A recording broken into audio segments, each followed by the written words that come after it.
Formaldehyde, arsenic, lead.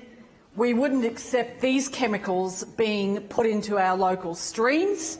We certainly wouldn't expect them to be in our food sources, but the fact that they can be inhaled, currently legally, through vaping is just abhorrent. And this debate before the House is titled Tobacco and Other Smoking Products Amendment Bill 2023, and it predominantly is about establishing a new licensing regime for the wholesale and retail sale of smoking products and introducing new penalties, but at this point doesn't cover vapes. But I acknowledge that there is a committee process underway that's looking into this. Most members of the House have addressed the issue of vaping, and I'm going to do that as well, because I think there's been successful inroads into reducing the uptake of tobacco use in our community with good education and awareness across the generations of just how damaging it is. But there's been this insidious and sneaky approach to try and rope back in new generations of people to take on tobacco usage through vaping, and also without being aware that it is not without its health risks and that there are all these other toxic chemicals.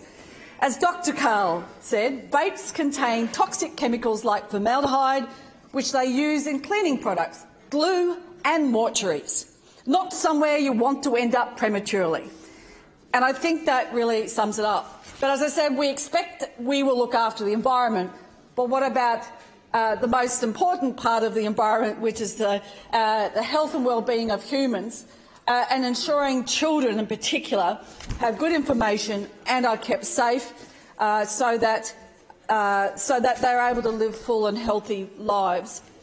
So the vaping issue needs to be addressed because it does risk people's lives in a way that has been underestimated, particularly with these beautiful young people who are being, I'll say, sucked in with some of the products that are dressed up to be trendy and with different types of mechanics of gadgets that can be quite trendy and flavours that may be appealing. But I do think that the regulations and the laws that are going to come into place, I hope eventually, to address this more effectively, also recognise you've got to have compliance and you've got to have good education, and we've got to ensure that this generation who has been unfortunately roped into this insidious and damaging use of this health product, anti-health product, get the support that they need. Otherwise, they could tragically have stories that we were hoping would no longer be heard about people who die from the health impacts of inhaling substances that damage their lungs, damage their health, and not only have an impact on them but their whole families. The stories used to be a lot more common, but they still exist. And I've heard members talk in this House about family members, loved ones who they've lost or others they've known who suffered from cancer, lung cancer. And this is a preventable disease. There are you can get lung cancer without smoking, but it is rare compared to those who are at higher risk due to smoking. And it's something that we should never lose sight of, that it is preventable. The chop shops that have been allowed to proliferate in our communities are an absolute disgrace. It's got out of hand. Finally, there is an attempt to try and regulate this, but I think this legislation is in fact an admission of failure, that this has gone on too long and they're everywhere. And they're selling products that are illegal and they've been virtually untouchable.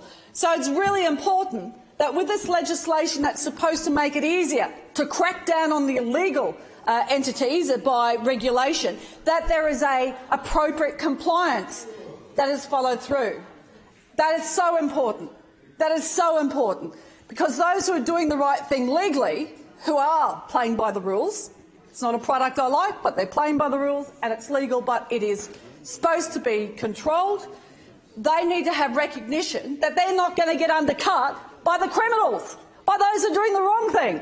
And I don't think some of these chop shops are being run by kindergarten teachers have been run by bikies and a whole lot of feral ratbag criminals who have been allowed to get away with it for far too long.